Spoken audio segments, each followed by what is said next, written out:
Výsledky losování na výroční schůzi Freestyle klubu Karlovy Vary v roce 2024. Dřevákem roku se pro rok 2024 stává Roman Stejska. Roman! Pane prezidente, předejte cenu k zastoupení jeho rodině, ano, Tchánovi. Předej mu to. Romane, sorry. Sorry. Romane, na 5 korunů si prohrál. Pane prezidente, prosím vás o předání ceny Rybáka roku za rok 2024 dalšímu výherci, kterým se stává Filip Šlechta.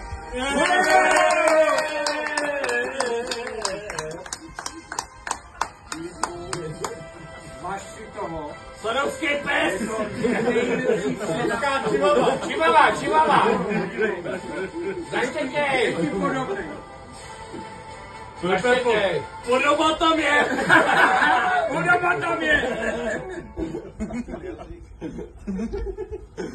Nastává volba prezidenta. Jirko, prosím, nalej. Jak chcete, Přátelé, nastává nejslavnostnější chvíle Předání řádu bílého lva. ne řádu bílého lva, ale předání moci tomu, kdo nás povede další rok.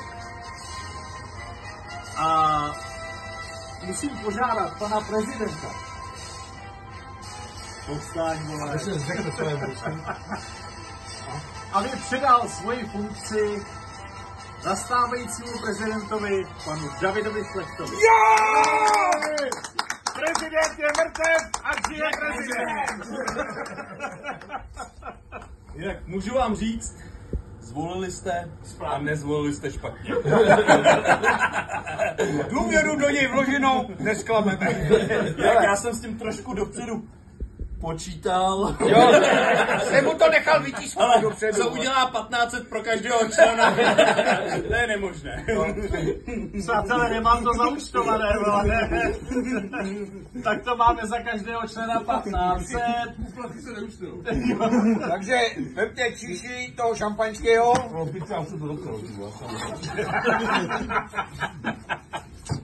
A na novýho prezidenta.